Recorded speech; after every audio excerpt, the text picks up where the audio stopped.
Clue today news కు స్వాగతం.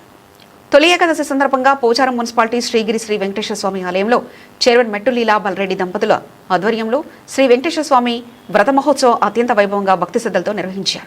ఆలయ అర్చకులు సుదర్శనాచార్యులు వ్రత మహోత్సవాన్ని భక్తి శ్రద్ధలతో 7 కథలను భక్తులకు వివరించారు.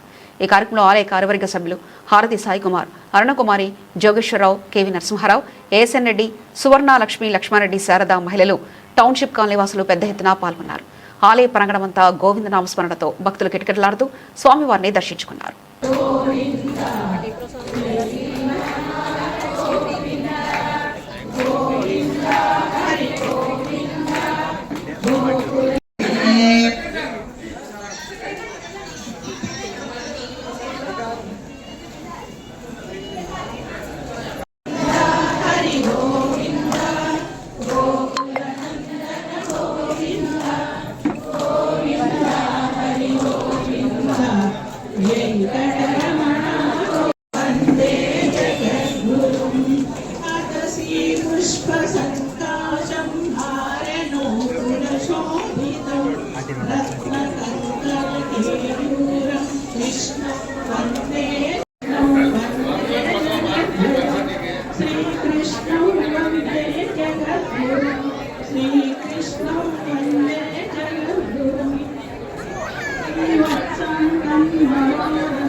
ఏకాదశి సందర్భంగా మనము స్వామివారి వెంకటేశ్వర వ్రతాన్ని అత్యంత వైభవపేతంగా మరికొద్ది క్షణాల్లో ప్రారంభం చేసుకుంటున్నాము.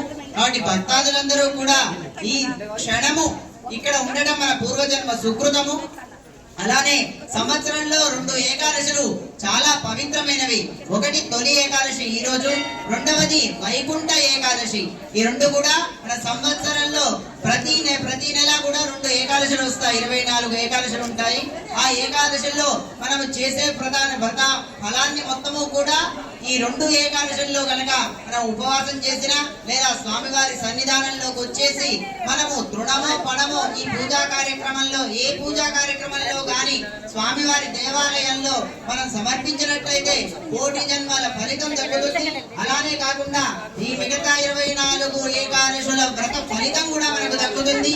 మనమే కాదు, ఇటు జన్మ ఇటు 7 తరాలు అటు 7 తరించే మహదవకాశం. ఈ అవకాశాన్ని అందరూ కూడా సద్వినియోగపరుచుకొని మరికొద్ది క్షణాల్లో ప్రారంభమయ్యే శ్రీ వెంకటేశ్వర వ్రతం మనకు సహజంగా సత్యనారాయణ స్వామి వ్రతాలు చేసుకుంటాము.